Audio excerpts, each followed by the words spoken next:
Roughly 6 months ago, I began testing out the Rook pack from Osprey, and after countless months of use, I am ready to share with you all my list of pros and cons for this backpack. Just in case you do not know this, Osprey is known for making high-end backpacks that tend to be very expensive. Take the Atmos AG 65 liter, that retails for $325. With the Rook here, this is only $190, but yet it is very, very similar to the Atmos AG. That is one of the reasons why I decided to pick up this pack and to review it. Not only did it look cool, but the price was right. In the preview episode concerning this backpack, where I went over every single stat, every single feature, I had a question. What made this pack so inexpensive to the Atmos AG? The Atmos AG is a pack that I absolutely love, but it's very expensive. This pack looked to be almost identical to the Atmos AG. With that being said, I knew there had to be a difference between these two packs to justify the price difference.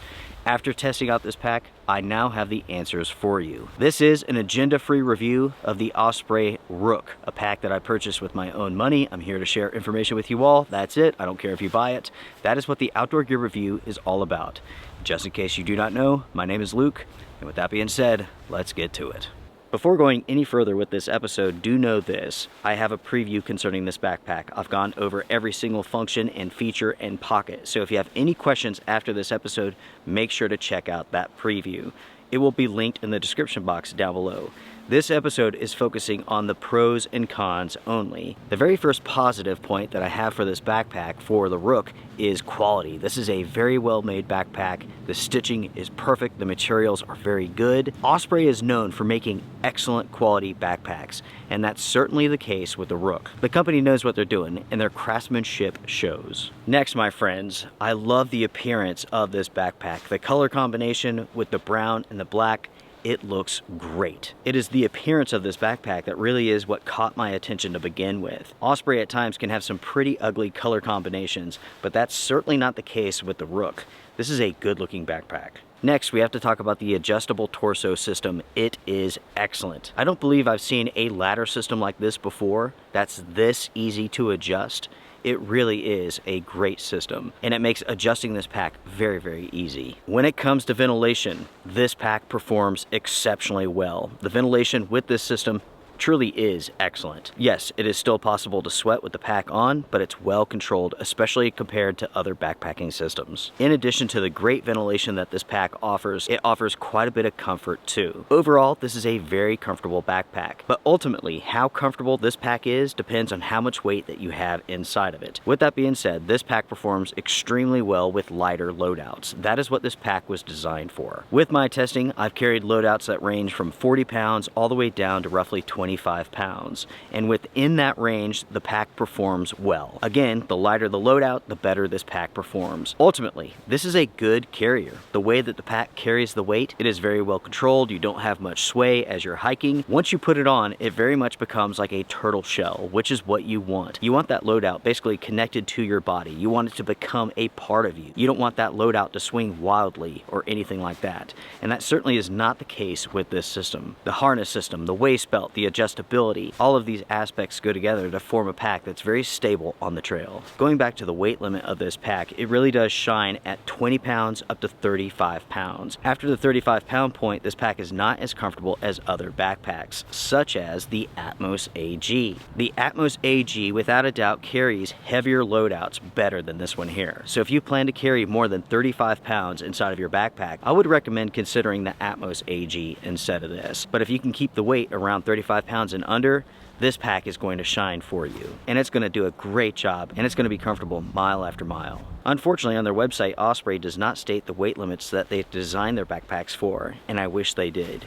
They should. The overall frame of this pack, again, is very comfortable. It does a good job of pulling the weight of your loadout to your body, and at the same time, it doesn't shift. The harness system is comfortable, but I will say this, the padding for the harness system is not very soft. It is, in fact, quite firm, and that takes us back to my suggested loadout range for this pack. The same applies for the waist belt. It is comfortable enough. Again, at 35 pounds and under, it's great, but above 35 pounds, you will wish that it was a little softer. It's at that point where you really do begin to feel like the padding of the waist belt and the harness system, along with the weight of your loadout. The next pro that I have for this backpack are the mesh pockets on the sides of the pack. You can use these to hold your water bottles. You can use these to hold gear.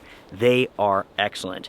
You can easily fit 4 liters of water in these pockets, maybe even more, depending on the size of your water bottles. The water bottle pockets are also slanted, so you can have easy access to those bottles. Next, everyone, the pack features a number of compression straps that do a good job of securing your loadout. Additionally, you can use those compression straps to attach additional gear, which is nice. Next, the pack does feature a pack cover, which is very nice at this price range. There's a lot of backpacks, very expensive backpacks, that do not include a pack cover. Next, folks, the weight of the Rook is very impressive. It weighs only 3.7 pounds, and that's fairly lightweight for a backpack of this size. In fact, it's one of the lightest weight, full-featured 65-liter backpacks out on the market today. When it comes to the sleeping bag compartment, we have compression straps on the outside, which is nice for attaching additional components. With the compartment itself, it is large enough for summertime sleep systems. In the wintertime, you may struggle getting your sleeping bag to fit, depending on what type of sleeping bag system it is. If it's a lighter weight down system, you should have no trouble, but if it's a larger synthetic system, you may have a hard time getting it to fit. If that's the case, undo the divider that separates the main portion of the pack from the sleeping bag compartment, and you'll get it to fit that way. The last pro that I have for this pack is price. At $190, this makes this pack an excellent option as far as like entry-level backpacks go. This is a good performer, up to 35 pounds, it's very comfortable, and it looks great. At the same time, if you purchase this pack,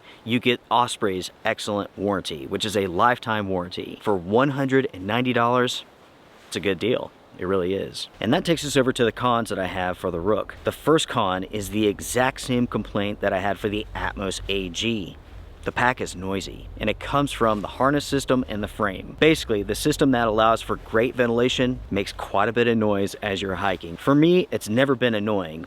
But for some people, if they're very sensitive to that sort of thing, it could be. It's not really a big deal, but you know, I do want to mention it. The next con that I have for this pack here is the fact that the lid is not free floating. That is a big shame, and it's a missed opportunity that Osprey has made here. It's a design flaw for this pack. Again, Osprey knows exactly what they're doing, and there's no reason why the lid is attached to the body. It should be free floating, so as you fill the pack up, you can extend the lid to get it to fit. But that's not the case. If you overstuff this bag, the lid is not going to fit correctly on top, and it just looks weird. So what I'm saying is this: because the company did not go with a free floating lid, it limits how much you can overstuff this bag. The last con that I have concerning this backpack is a lack of pockets.